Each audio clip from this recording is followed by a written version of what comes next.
Bon, il est 14 heures pile, on va commencer.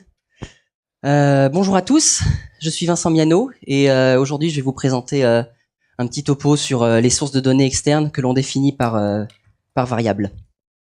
Alors très rapidement, pour me présenter vraiment très rapidement, je suis développeur chez Lestarius depuis un petit peu plus d'un an, donc dans le pôle parisien, parce qu'on a plusieurs enseignes un petit peu partout. Et avant ça, je sors de 3 ans d'études dans l'informatique. Alors, au programme pour ce petit topo, on va commencer doucement en définissant déjà ce que c'est qu'une source de données externe, histoire de replacer pour tout le monde si c'est quelque chose que vous utilisez peu ou pas du tout.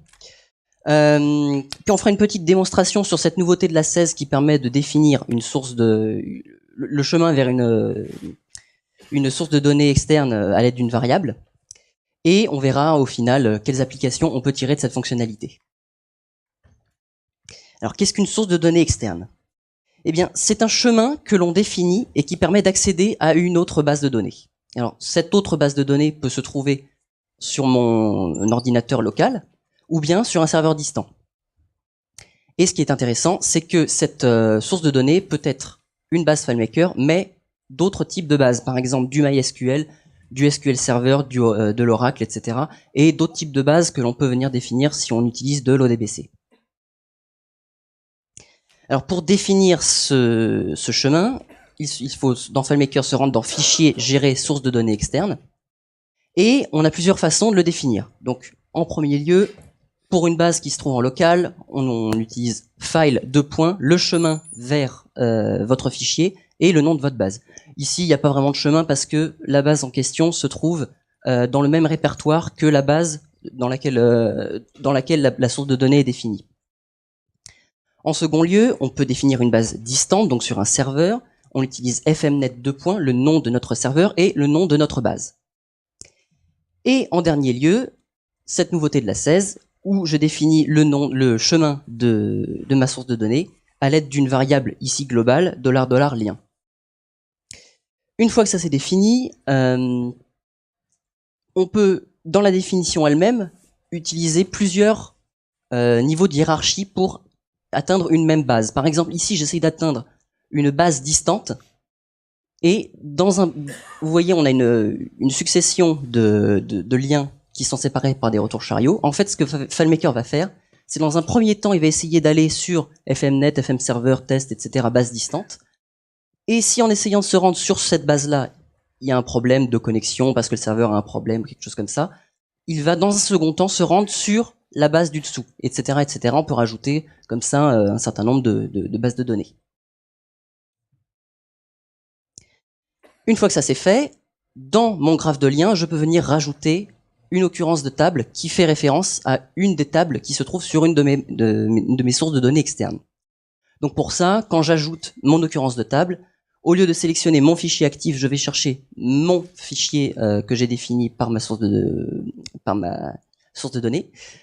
Et j'ai donc ensuite la liste des différentes tables de cette source de données. Alors on va faire une petite démonstration, c'est assez simple. Dans un premier temps, on aura 2 fichiers sources que je vais essayer d'atteindre depuis une base de départ. Alors j'ai mis un petit code couleur. Les fichiers sources, c'est couleur un peu caramel, alors que là, c'est un peu jaune ananas, tout ça. C'est pour s'y retrouver un petit peu. Alors, j'ai donc ici mes deux fichiers sources. Alors, pour un peu de clarté, on a d'un côté des clients, dans tous les cas, ce sont des contacts. On a des clients français d'un côté et anglais de l'autre.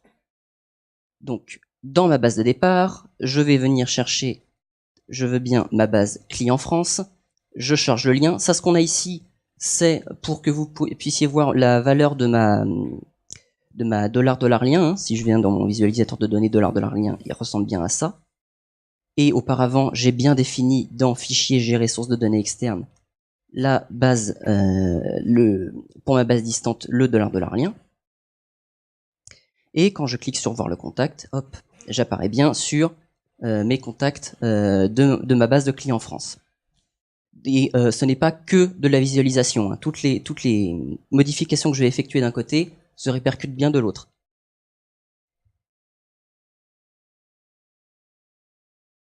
Alors, seulement voilà, ça c'est bien. Maintenant, j'ai pu accéder à client France, mais j'ai envie d'accéder à client du Royaume-Uni.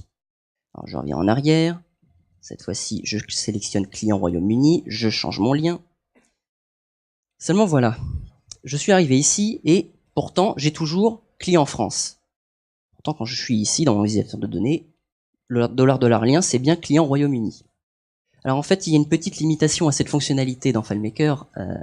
C'est à partir du moment où on a défini cette variable une première fois et qu'elle a été utilisée une première fois, quoi qu'on fasse, il n'y a plus moyen de redéfinir ce chemin dans cette session-là. Pour faire ça, il faut que je quitte mon fichier actuel et que je revienne. Alors, il y a toujours moyen de tourner un petit peu autour de ça. Par exemple, ici, voilà, là on voit que je change a priori à la volée de base de source. Seulement voilà, comme vous voyez bien, ça clignote. Hein, c'est bien qu'il y a anguille sous roche, hein, il y a baleine sous gravier. Voilà, en fait, ce qui se passe, c'est que j'ai un petit déclencheur de script quand je modifie cette valeur, et ça vient faire appel à un script qui se trouve dans une autre base, qui est en fait une base navigation. Si on va dedans, il y a vraiment rien en termes de données. Hein, c'est vraiment qu'une base qui est là pour son script. En fait, si je reviens ici, voilà, pour que vous voyez un petit peu mieux. En fait, dans ma base de départ, j'ai défini une source de données externe qui pointe sur la navigation. Du coup, de ma base de départ, vous avez vu que j'avais un petit déclencheur de script dans mon menu déroulant qui, quand je modifie la valeur, va faire appel à un script qui se trouve sur navigation. Une fois que je suis sur navigation, là aussi j'ai défini en source de données externe, cette fois-ci la base de départ, et ce qui se passe, c'est que depuis navigation, je ferme ma base de départ et je la réouvre. Du coup, je suis dans une nouvelle session et cette $$ lien n'a pas encore été utilisé, et c'est là que je peux venir charger mes données. Alors qu'est-ce qu'on peut avoir comme application à partir de ça? Alors l'intérêt principal, c'est que pour une seule interface, je peux accéder à plusieurs bases de données. Donc en termes de maintenance, pour tout ce qui est interface, je n'ai plus besoin de ne maintenir qu'une seule base, alors que si j'avais besoin d'utiliser un petit peu la même structure un petit peu partout, j'aurais dû modifier la base à chaque fois. Donc ce qu'on peut avoir comme exemple pour une entreprise lambda, c'est peut avoir plusieurs pôles, un pôle marketing, un pôle développement, etc. Et chacun de ces pôles va avoir besoin de sa base de contact. Seulement, chaque pôle a un peu ses contacts à lui et n'a pas besoin d'aller voir ceux des autres. Donc ce qu'on peut faire, c'est distribuer une seule base qui sert d'interface pour les autres, et quand les personnes vont se connecter, en fonction des droits qui leur ont été attribués, par un jeu de privilèges par exemple ou autre, eh bien ça va venir définir ma $$ lien de telle ou telle manière pour aller taper sur la base contact qui correspond au service de la personne. Ce pourquoi ça peut également être utile, c'est pour de la synchronisation. Alors, on prend pour exemple une base de données, on reste toujours sur des contacts, et on aurait une base de données un petit peu pot commun qui en fait va venir récupérer les contacts de toutes les autres bases. On peut avoir plein de bases de contacts qu'on veut récupérer tous ces contacts dans un pot commun. Donc ce qu'on peut faire dans notre base de départ, on définit deux sources de données, une qui pointe sur notre pot commun, il n'y a pas besoin que ce soit défini par une variable puisque ce sera toujours le même, et une autre qui cette fois-ci est bel et bien avec une variable. Donc à ce moment-là, on peut commencer à définir une source numéro 1, faire via des scripts ou autres de l'importation dans mon pot commun, puis je ferme et je réouvre ma base de départ, et cette fois-ci, dans ma $$ lien, je viens définir ma source numéro 2, je fais toujours mon importation, les données ne sont pas les mêmes, donc elles viennent s'ajouter à mon pot commun, etc., etc. Maintenant, on a bien vu déjà pendant la démo qu'il y avait certaines limites. La numéro 1, c'était le fait qu'il soit impossible de passer d'une source à l'autre avec la même variable au sein de la même session. Donc ça déjà, ça peut poser des petites limites qu'on peut un peu contourner, mais c'est toujours un petit peu embêtant. De plus, la structure des bases sources doit être uniformisée. On a vu là, c'était des bases contacts de chaque côté, et de chaque côté, j'avais les mêmes rubriques. Si d'un coup, dans ma base de Royaume-Uni, j'ajoute une rubrique de allergie alimentaire, pistache, etc., etc., et que je cherche à les afficher dans mon interface, si à ce moment-là, dans mon interface, je viens regarder les données de Royaume-Uni, eh bien, je verrai bien cette rubrique d'allergie alimentaire. En revanche, si je viens définir dans mon lien les clients de France, j'aurai marqué rubrique manquante. Et enfin, en termes de sécurité, on est toujours lié à la sécurité FileMaker, ce qui veut dire que si j'ai besoin d'accéder à diverses bases de données, il faut que j'ai moi-même un compte dans chacune de ces bases. Par exemple, ici, si je reviens, on peut fermer la navigation. Ici, j'ai une autre base qui s'appelle client direction, mais dans laquelle je n'ai pas de droit. À peine j'essaye d'entrer qu'on me demande d'avoir un compte pour y accéder. Et comme j'en ai pas, j'annule, hop, ça met des erreurs à l'écran puisqu'il n'a pas réussi à définir de base de l'autre côté. C'est fini pour moi. Est-ce que vous avez des questions? Oui. Accessoirement, tu as un message d'erreur là. Oui. Est-ce que tu as un truc pour éviter FileMaker d'ouvrir le fichier source de données externe non trouvable si effectivement elle n'est pas trouvée? Grossièrement, on est en séparation de modèle, l'interface cherche à se connecter aux data, la source externe n'est pas trouvée. Merci, veuillez réessayer plus tard, le fichier se ferme. Actuellement, sur FileMaker, tu as un menu qui s'ouvre demandant de sélectionner la source de données externe. Comment on peut chanter ce menu de FileMaker qui peut être gênant pour l'utilisateur? Le menu déroulant? Oui, non, le menu, simplement, veuillez localiser la source de données externe. Distante ou locale. Oui, je Comment vois. on change ce menu? Quelqu'un a un truc? Pas. A priori, non. Mais... Oui.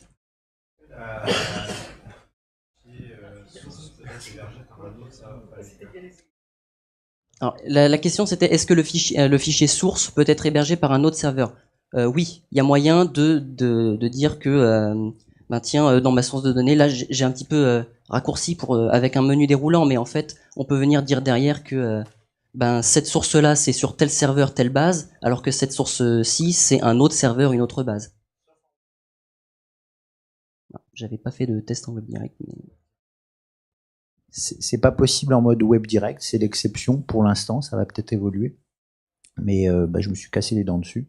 On peut pas, en utilisant l'accès web direct, avoir une base de données qui fait référence à une autre base de données FileMaker qui se trouverait sur un autre serveur. Il faut qu'elle soit sur le même serveur. Oui, pour le pot commun, pour que ça fonctionne, il faut que les clés d'accès soient des UUID. Les clés d'accès.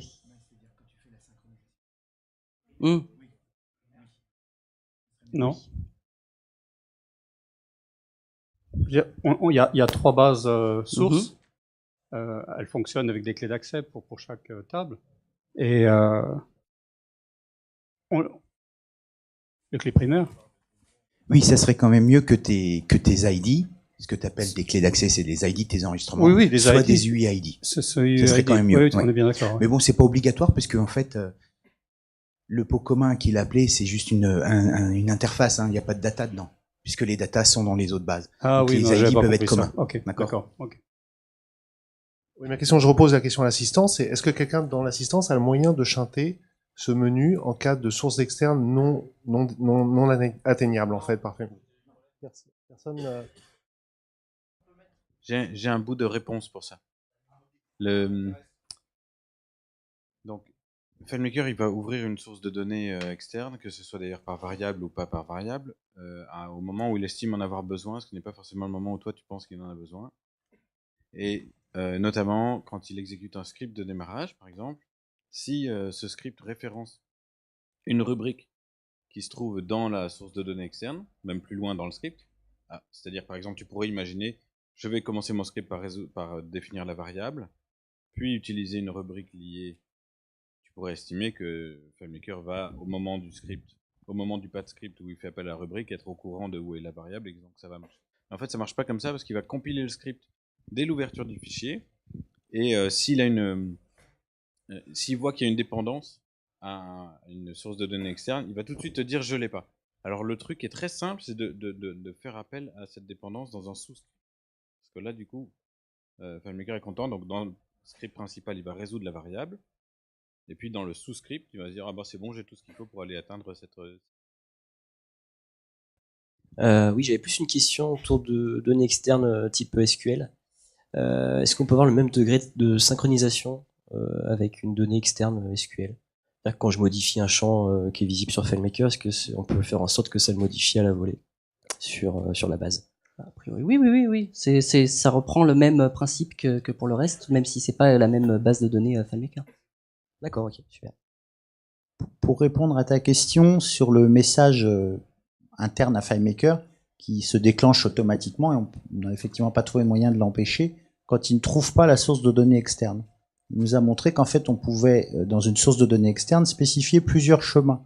Donc tu vas mettre en premier ton chemin souhaité avec la variable ou sur ton serveur. Effectivement, s'il ne le trouve pas, s'il y en a qu'un seul, il va te mettre le message « j'ai pas trouvé ». Mais s'il y en a plusieurs, s'il ne trouve pas le premier, il va chercher à résoudre le deuxième chemin qui est en dessous. Donc en mettant en deuxième chemin en dessous un fichier, une base de données qui est à toi, que tu vas mettre en local à côté de la base auquel tu l'appelles, tu es sûr qu'il va la trouver. Et dans cette base de données, tu mets un repère et tu lui dis, si on est dans cette base de données-là, tu mets un message que toi tu gères en disant, bah, nous avons atterri dans cette base de données de secours parce qu'on n'a pas trouvé la base de données principale. Donc il y a un problème. Donc tu reprends la main en fait sur le message de FileMaker. Ok, bon. On va s'arrêter là. Merci.